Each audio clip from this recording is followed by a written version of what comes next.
I'll be talking about 6 economic snares in Africa. Those traps that keeps Africa to be going in circles as far as building the economies in Africa is concerned. And the first thing and the first trap is religious snare. We do not have a continent that prays like Africa. We do not have any other continent where there are people who go for night vigils like in Africa. We spend many hours praying and fasting. We spend a lot of time in church singing and praising our God. In Africa, we spend a lot of times without eating food in the name of fasting so that we can get wealth. And the biggest question is, why is it that the continent that has most people that pray most, the continent that has most people that spend more time in church most, as compared to other continents? You go to United Kingdom, you find churches that do not have people. So it is in America. Churches have been deserted. And my biggest question is that, how come that continent that seems to be very religious, it's the same continent that has most poor people? It is the poorest continent on earth. The reason is religion can turn out to be a snare into the minds of people. And how does a religion turn out to be a snare in the minds of people?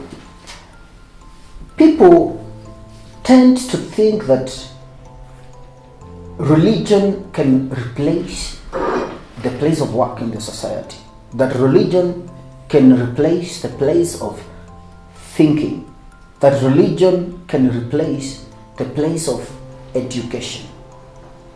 And we have all sorts of gimmicks done in especially Christian circles. Someone can leave school at grade 8 and decide that I have a calling.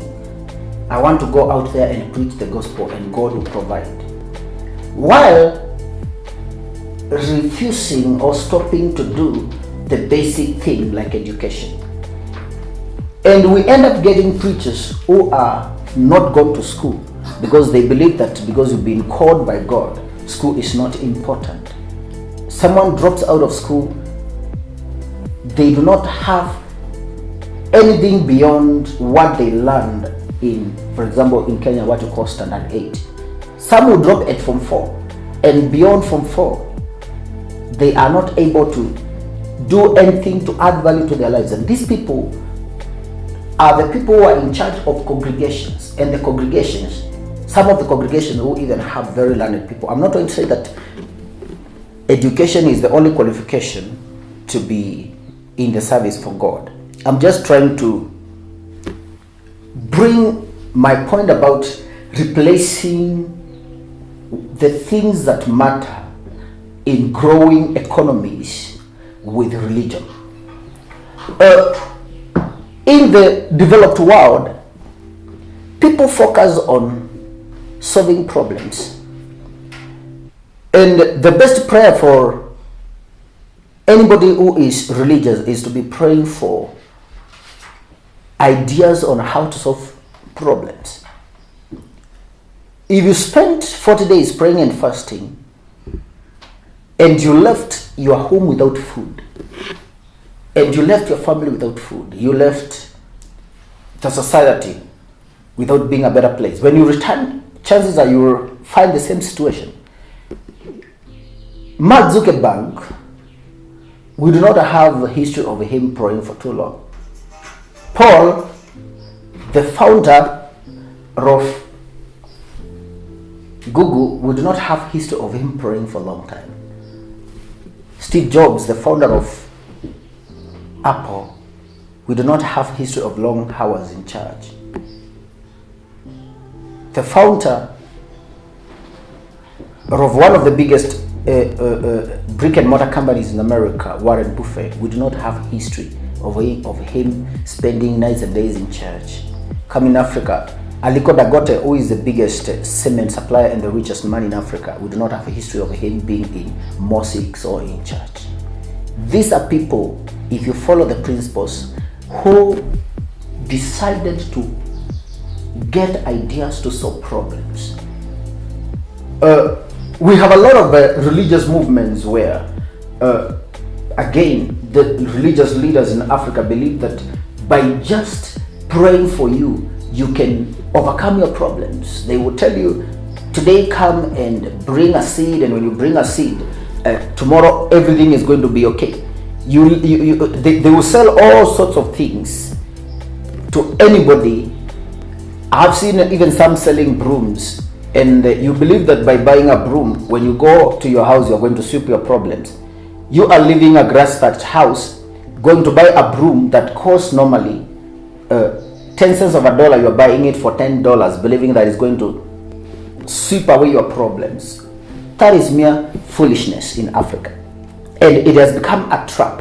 It is a time that we got to understand the place of religion and the place of the equation of wealth creation, because wealth creation follows specific principles, and these are the principles of investment, of exploiting what we have. For example, in Africa, I do not know any continent that is endowed with as many good resources like Africa. We have diamond in Botswana. Botswana is the world's largest producer of diamond. We have gold. South Africa, 49% of the world's gold is produced in South Africa. We've got the best continent, which sits in the central hemisphere, where we do not have extreme cold and extreme heat. You go to Ethiopia, Kenya, the best coffee. Uganda and Tanzania. Cocoa is produced in Ghana. All the major cocoa in the world. Yet the companies that are multi-billion-dollar companies and that do the products of cocoa are not African companies like Cadbury. We are planting cocoa at our gardens, and at night we go to pray. The following day we are picking coffee to export it raw. Praying in the church will not turn our cocoa into value-added product. Praying at night will not turn our coffee into processed coffee.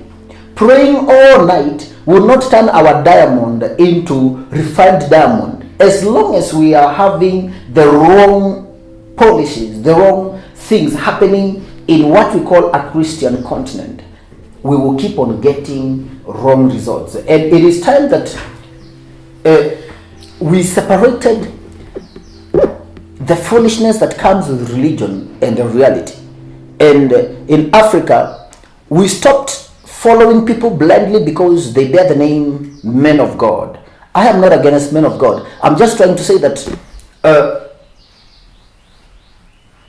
yes, I am a Christian, but I went to school, I went to college, got a good degree in engineering, got a good degree in commerce, got a good degree in food science.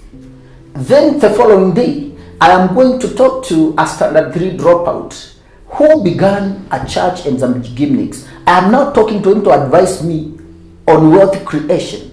This person, he was in school and he was defeated to finish school. He could not continue all the way to, let's say, even 4th form. He left school, but I believe now he talks to God on how wealth can be created, and he will be telling me all sorts of things. It is time that Africa will stop being ensnared by religion, and we get to do those economic principles that stimulate the growth of economies. Bless you.